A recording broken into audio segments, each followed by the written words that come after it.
يموت دكين سيابة دكين وانكم من برجل آزادي وسائل الدولة الشيرون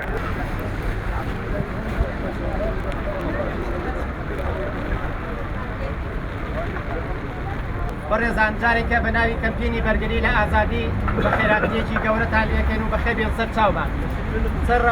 سەرڕایەوەی کەش و هەوا باراناویە بەڵام ئامادەبوونیەکەیە ئێمە زۆر سوپاسانەکەین و بەخێر بێن سەر چاو ئێمە ئەمڕۆ لێرە کۆبووینەتەوە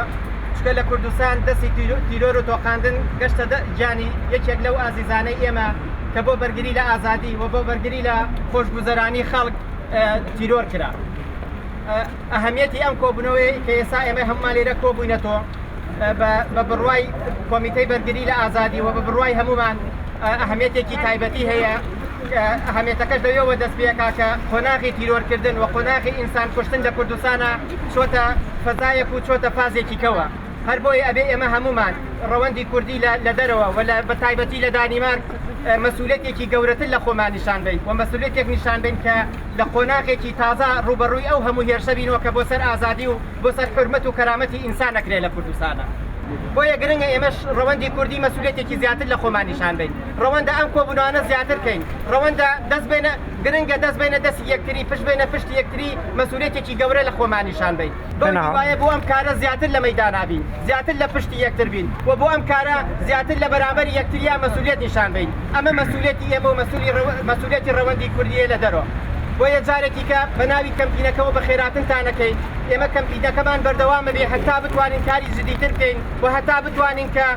ئازادی لە کوردستانە و پاراستنی حرمەت و کەرامەتی خەڵک لە کوردستانە فراوانتر و جێکەوتوتر بێ بۆ ئەم کارە بانگەوازی هەمووتانەکەین کە لەگەڵمان بن بانگەوازتانەکەین لە کارەکانمانە لە پشتێک بین و ئامادە بین سپاسی ئامادەبوونتانەکەین جارێکی کە و دەستان خۆش بێ و بەخێر بێن سەر چاومان بەڕێزان ئامادەبوونی خۆشەویست ئێمە نامەیەکی پرۆتێستەمان نووسی و ئەم نامە پرۆتێستەی نوسخەیە چێ بۆ پەرلەمانی کوردستان و پەرلەمانی عێراقی و پەرلەمانی دانیمارک و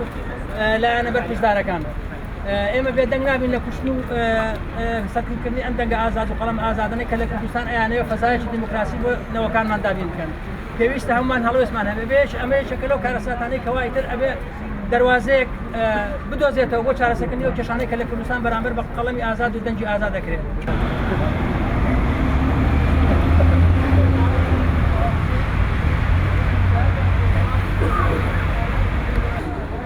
خۆشخۆم ئاڕاستی بدە ماڵی کەسە دەشتەکەم بوو هەموو کەسە ئازادی خادانەی کە ئەم دەنگە ڕایسەکەم.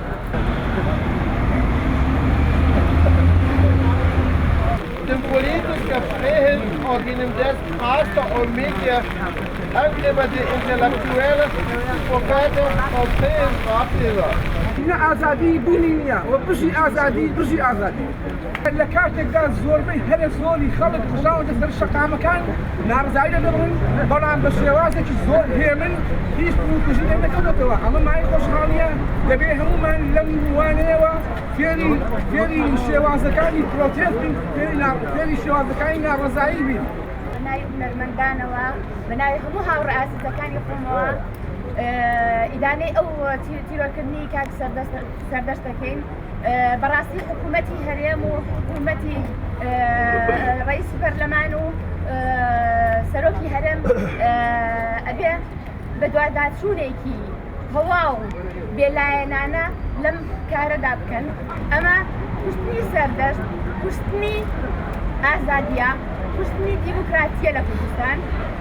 کوشتنی هەموو ئەو دەنگە ئازادانەیە کە لەناو کوردستانە و داوای ئازادی کوردستانەکەن ئێمە بێدەنگ نابین